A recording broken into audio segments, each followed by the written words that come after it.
টুকরবাজার ইউনিয়নের সেই চেয়ারম্যান যিনি দেশ দুনিয়ায় বাইরে আমরা ইতিমধ্যে দেখতাম পারাম কারাগার থেকে মুক্তি পাইছে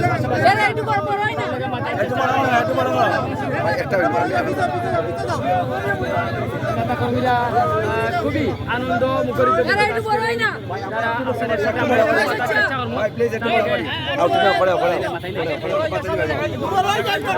এই মুহূর্তে দেখতাম পারাম সিলেট কেন্দ্রীয় কারাগারে ইতিমধ্যে কিন্তু মুক্তি পাইছেন আমরা দেখতাম পারাম টুকরবাজারের নবনির্বাচিত চেয়ারম্যান ভাই একটু দেখেন তাছাড়া আজকে যে নেতা কর্মীদের ভালোবাসা দিতে আপনি একটু নেতা কর্মীরা বিভিন্ন জায়গা থেকে আইসেন একটু তা হইবা আপনার অনুভূতি দীর্ঘদিন ধরে বার হয়েছেন যে আপনি বিসমিল্লাহির রহমানির রহিম।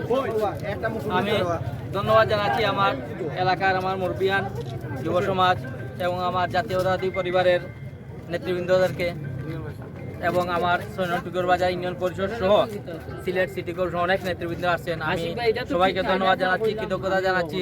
আপনারা সকলে জানেন যে বিগত 28 তারিখ আমাকে কোর্ট থেকে জেলে প্রেরণ করে।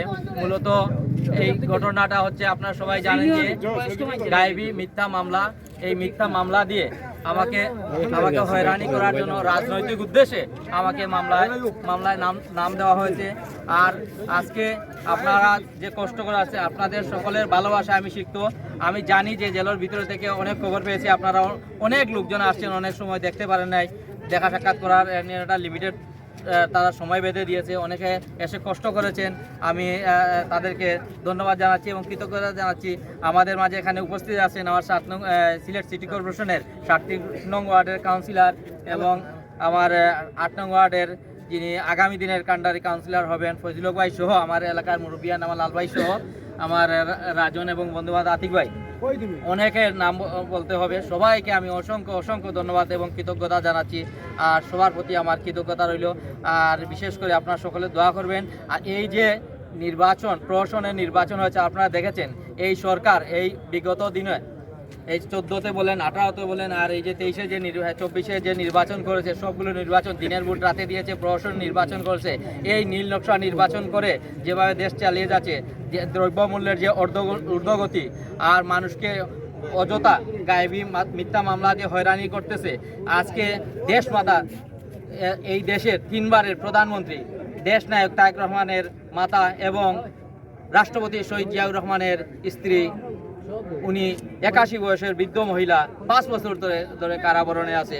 এই কারাবরণের শেষ কোথায় আমরা দেখেছি, গাদ্দাফি দেখেছি, আমরা বঙ্গবন্ধুও দেখেছি, আরো অনেক নেতা দেখেছি। বঙ্গবন্ধু একসময় বলেছিল যে এক নেতার এক দেশ। এই বাংলার জনগণ বলছে এক রাতে সব শেষ, ইনশাআল্লাহ এক রাতে এই হয়রানির সবকিছু এক রাতে একদিন শেষ হবে। এই বাংলার জমিনে যতক্ষণ জাতীয়বাদী পরিবারের এবং জাতীয়বাদী অঙ্গ সংগঠন সহ দল যারা আছে, নেতৃবৃন্দ যারা আছে জীবিত থাকবে, ইনশাআল্লাহ এর প্রশাসন এবং এদের যে হয়রানি আছে একদিন না একদিন তাদের এই কালো হাত ভেঙে দিবে। আমরা তাদের কালো হাত ভেঙে দিয়ে এই দেশ স্বাভাবিকভাবে আমরা ফিরিয়ে আনবো, এই প্রত্যাশা ব্যক্ত করে উপস্থিত সকলকে ধন্যবাদ জানিয়ে সকলের সুস্বাস্থ্য এবং দীর্ঘায়ু কামনা করে আমি আমার সংক্ষিপ্ত কথা করছি। আসসালামু আলাইকুম ওয়া রাহমাতুল্লাহি ওয়া বারাকাতুহু। উদ্দেশ্যে আপনারা বক্তব্য দিতা জনগণের চেয়ারম্যান দিকে তো জনগণ আজকে জেল গেটে দেখেন এরকম ভাবে আসলে আমি খুব কমে দেখছি। মানে এই জনগণের চেয়ারম্যান দিকে তো আজকে এই জনগণ আজকে অনেক স্বাগত জানাইবার লাগি জেল গেটে আইয়া উপস্থিত হয়েছেন। আমি সবাই জানাই দিলাম, ধন্যবাদ জানিয়ে দিলাম। ইউনিয়নবাসী জনপ্রিয়তা আছে দিকে তো তাই আজকে এই জনপ্রিয়তার প্রমাণ দিয়ে আজকে জনগণ আনন্দ লাগে আপনারা আনন্দ লাগে। ও ভাই একটু তাড়াতাড়ি ও ভাই সুন্দর হয়ে ব্যাট করলাম একটা সুন্দর হয়ে ব্যাট বড় বড় দেখি আশিক ভাই দেখি আমরা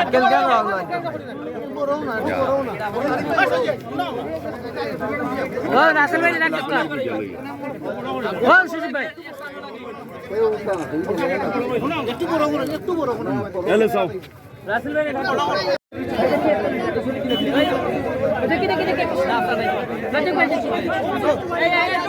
একটু বলো